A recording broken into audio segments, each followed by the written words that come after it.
வணக்கம். ஆகா ஓடிடியில் லயன்மேன் அப்படின்னு ஒரு படம் வந்திருக்கு. லயன்மேன் அப்படின்னு சர்ச் பண்ணீங்கன்னாக்க கன்னட படம், மலையாள படம்லாம் இதே தலைப்பில் வந்திருக்கு. அங்கே போயிடாதீங்க. ஆகா அங்கே போகலாம், தப்பு இல்லை. ஆனால் இந்த படத்தை மிஸ் பண்ணிடாதீங்க. ஆகா ஓடிடி தளத்தில் லயன்மேன் அப்படிங்கிற ஒரு படம் வந்திருக்கு. சார்லி நடிச்சிருக்கிற, ஜெகன் பாலாஜி அப்படிங்கிற ஒரு அறிமுக நடிகர், ஒரு இளைஞர் நடிச்சிருக்கிற இந்த படம் நான் பார்த்தேன். இந்த படத்தை பற்றி தான் உங்களோட பகிர்ந்துக்கணும்னு ஆசைப்படுறேன். ஒரு தூத்துக்குடி மாவட்டத்தை களமாக வச்சுக்கிட்டு ஒரு இளைஞன், அந்த இளைஞனுடைய தந்தையாக அம்மா இல்லாத அந்த பையனுக்கு எல்லாமா இருக்கிற அப்பாவாக லைன்மேன், அந்த ஈபியில் வேலை பார்க்கிற சார்லி கதாபாத்திரம். சார்லியோட பையன் காலேஜ் முடிச்சுட்டு எலக்ட்ரானிக் இன்ஜினியரிங் முடிச்சுட்டு இருக்கிற ஒரு பையன். இந்த பையன் புதுசாக ஏதோ ஒன்று கண்டுபிடிக்கிறான். அப்படி கண்டுபிடிக்கிறதுல என்ன அப்படின்னு சொன்னாக்க, நிறைய இடங்கள்ல மின் விளக்குகள் தேவையில்லாத நேரங்களில் எரிஞ்சிட்டு இருக்கு, தேவையான சமயத்தில் எரியாமலே இருக்கு.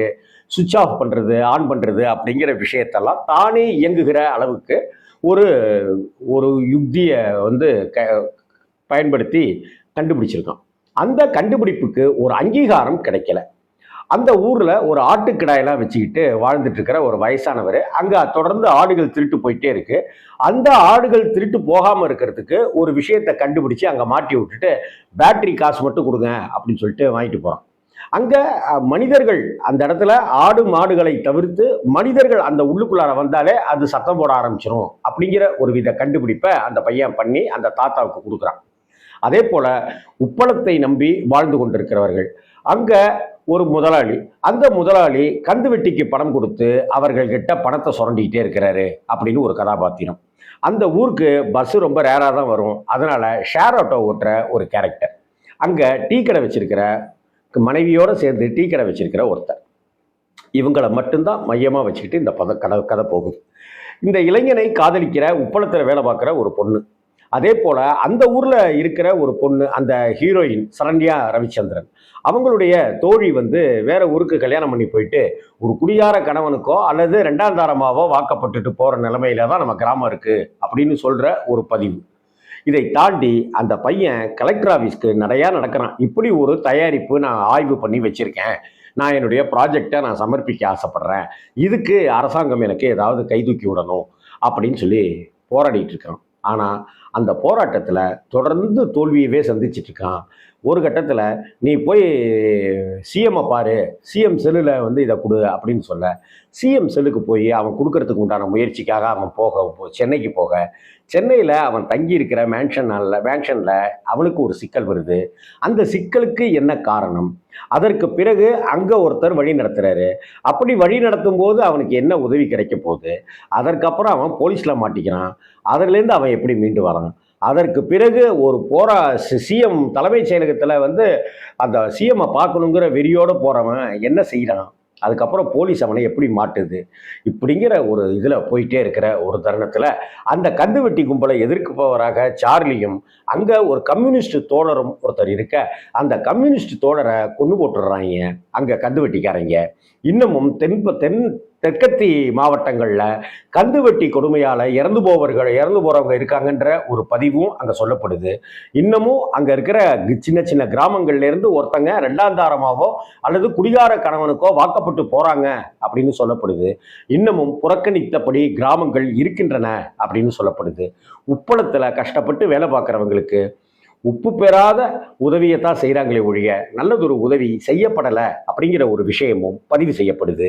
இதற்கு இடையில சில சூழ்ச்சிகளால் சார்லிக்கு ஒரு விபத்து ஏற்படுது.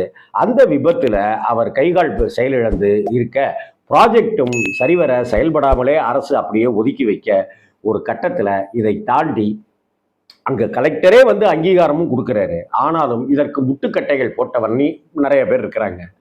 கடைசியில் ஈபிக்கு விண்ணப்பித்து வேலைக்கு கேட்க, அந்த விண்ணப்பம் வருவதற்கு முன்னதாகவே அங்கே அப்பாவுடைய வேலை பையனுக்கு அப்படின்னு அவருக்கு கிடைக்கிது.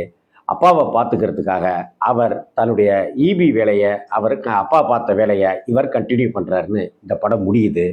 இந்த படம் ஒரு உண்மை கதைன்னும், ஈரோடுக்கு பக்கத்தில் இருக்கிற ஒரு செந்தில் அப்படிங்கிற ஒரு இளைஞருடைய அந்த இளம் விஞ்ஞானியினுடைய கதை தான் இதுன்னும் நமக்கு டைட்டில் கார்டில் போடும்போது பகிர்னு ஆகுது நமக்கு.